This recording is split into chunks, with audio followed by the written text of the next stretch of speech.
Well, that's not good.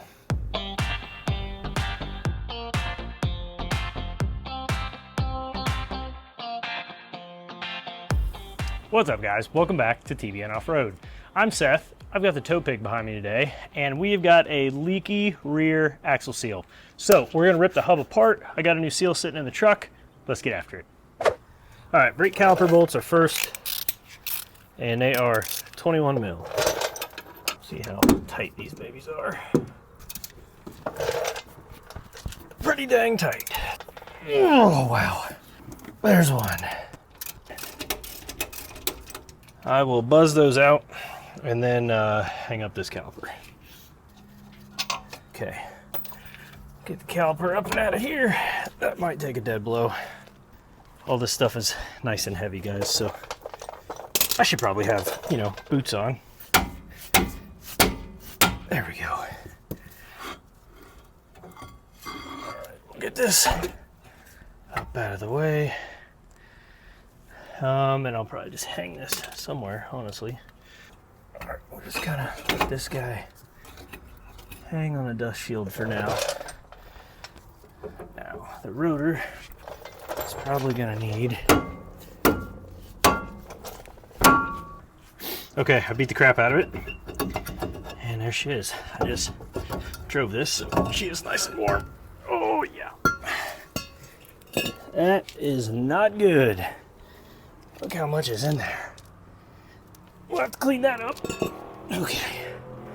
All right, next we will go ahead and take this shaft out. All right, 15 mil. No, I'm sorry, 9/16. So I've got something in here because we're gonna leak some oil out. So, last one.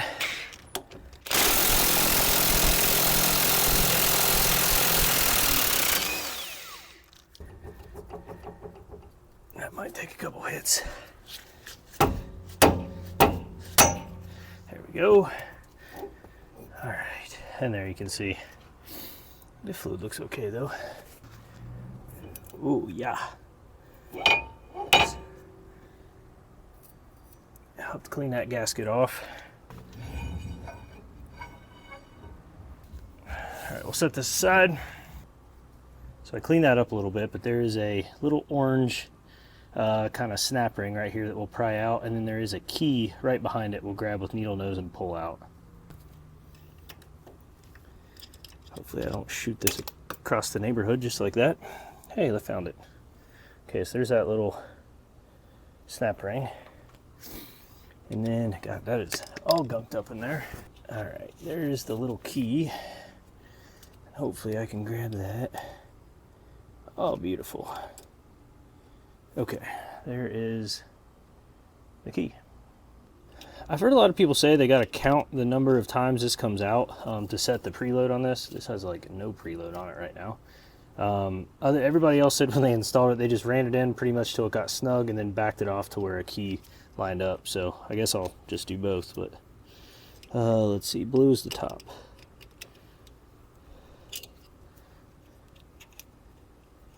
There's 1, 2, 3, 4, 5, 6, 7, 8, 9, 10, about 10 3/4. I've seen people say anywhere from 11 to 13 on that. So okay, now we can see the outer bearing. So we're going to kind of wiggle this a little bit, and there you can see the outer bearings start to come out. Let's see if I can get a hold of that. We're going to reuse all these. Let's keep wiggling here. Okay, so a lot of people have pulled that out, and then you can remove the whole hub, but then the inner bearing and the seal are still in there. Other people do this little trick, and that's what I'm going to try, where we start this back on and kind of use it like a slide hammer.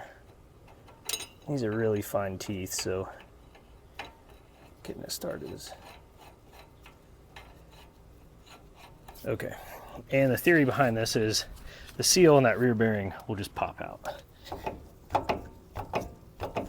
Let's give it a couple whacks.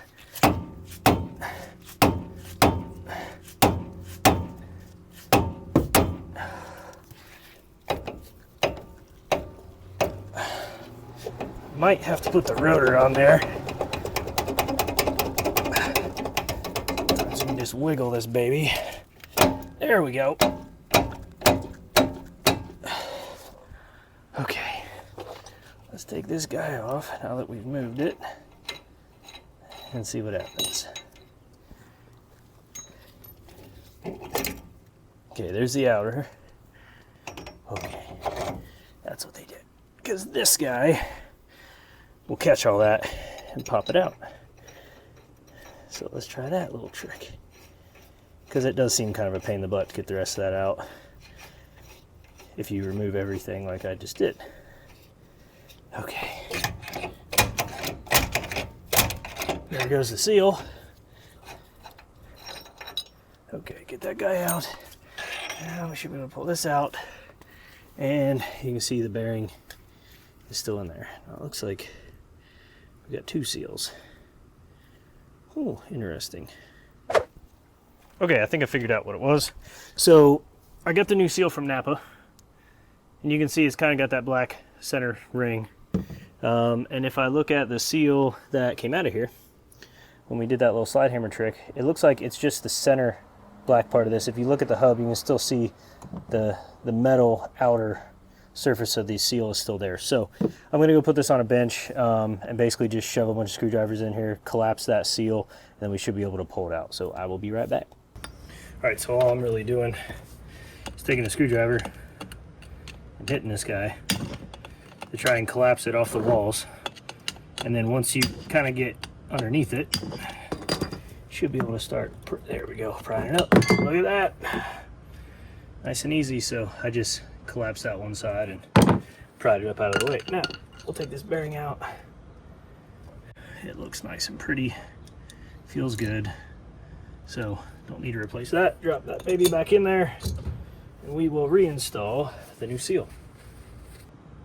Now when you reinstall these, the key is to just kind of work your way around them and make sure that you don't get it crooked. Normally I use a tip or like a metal hammer. Yeah, that's what I thought. I heard some people say a dead blow works, but maybe it would help if I put this on a solid surface. Go back to old trusty here. There we go. The nice part about the dead blow is you're not going to mar the seal edge. And I could see that metal hammer was starting to do that. All right, that looks seated all the way around. Now we got to clean a lot of stuff and reassemble. You can see I've got some of that old gasket material on there. I got to clean that off quick. Okay, I got that surface pretty much clean. There's just a little bit of residue, but these replacement gaskets are felt, so I just picked those up from Napa. We'll throw one of those on, and then the actual seal was a 28540. This is a 2015 Ram 2500. So back to reassembly. Just to make sure that bearing surface is nice and clean. We don't have any nasty stuff in there. Okay, drop this bearing in. Take this guy. Slide him on. Now, sometimes you can see all the way in the back there's a wear ring that gets stuck. And it does not appear that mine has that on. I've seen some other videos of guys doing that. So, there, that's on. My outer bearing. There we go. I just kind of shoved all that on. Go back to our keyed piece. Like I said, these are kind of fine threads, so there we go. There's a quarter. 1, 2, 3, 4. All right, I'm only at 4. There's 5, so we need to do a little smacking.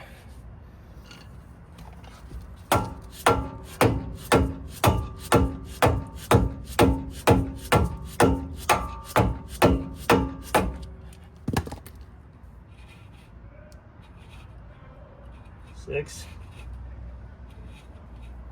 7. Okay, we'll get tight again. I continued this process until I finally got back to the original preload.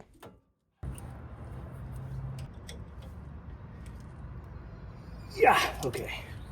Hey, we got some preload on that now. Show you guys exactly what this keyway looks like. There you can see we're lined up. My blue mark started around in, actually probably right there, because I think I said 10 3/4. So that is almost exactly where we were. And I've got a little bit of drag resistance on that. So perfect. We'll go ahead and slide the key in. I actually went back and checked the video after doing this, and the blue mark was one keyhole to the left. So what I really should have done here was tighten that up and then back it off one keyhole, and then use that as my preload setting. The official procedure has you tighten this to 22 foot-pounds, back it off a quarter turn, and then tighten it again until you get to the closest keyhole that allows it to be tight. So I kind of skipped a couple steps there, but hopefully you get the gist. Okay, cleaned the key up. Slide him in there.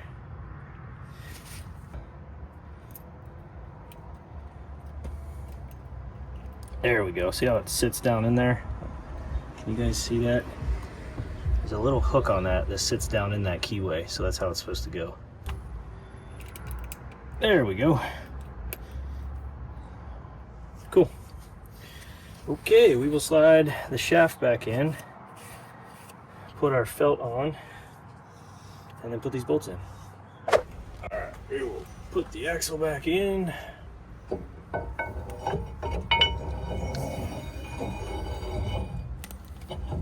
Now you're probably gonna have to pry it out a little bit to get it to sit in. There we go, sit in the diff. And then I slid my gasket over. I did have to clean up a little bit on the shaft side. So it was nice to give you this little tab so you can kind of hold it when you put all the bolts in. So now I got to play that game. Get all these bolts lined up. Now if I was smart, I would have just put grease on a couple. You could put a couple dabs of grease on this guy or on this guy, and it'll just hold the gasket where it's at. But here we are.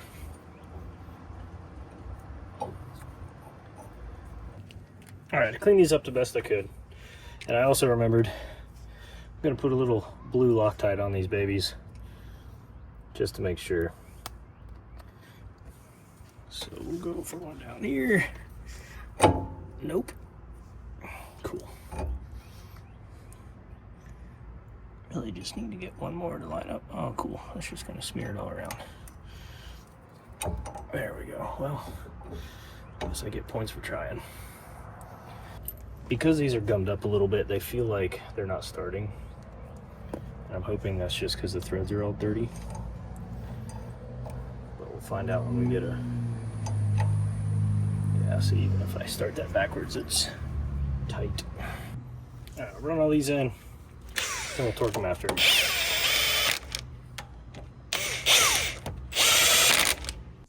Unfortunately, my mic died here, but you can see that I've gone ahead and torqued all of these bolts. From what I could find with the old trusty ChatGPT, it was 95 foot-pounds, and then I marked everything with a paint marker so that if I take this back apart, I can see if any of these bolts have backed off. I did go ahead and clean off all the oil from this rotor and the brake pads. Honestly, this needs replaced. I just didn't have rotors and pads with me, so I slapped the old stuff back on. And finally, I reinstalled the rotor, again 21mm for the caliper bolts. I use red Loctite on the caliper bolts whether they call for it or not. I had an instance in my Jeep years ago on a trail in Moab where the caliper bolts backed out because they weren't tight enough and caused some issues. I didn't look up the torque setting on these, I just gave them as many ugga-duggas as I could give it. Alright guys, I just realized my audio, my mic failed, so sorry about that, but hopefully I can just dub over this in an edit. So that is it. I'm going to go take this on a quick test drive, but don't forget to give your tow rigs some love. It's better to find this stuff in your driveway than it is on the side of the highway. That's it for today. If you guys want to support the channel, tbnoffroad.com, click on the shop button. We appreciate it. And any behind the scenes content is at tbnoffroad, Facebook and Instagram. We will see you guys on the next one. Thanks for watching.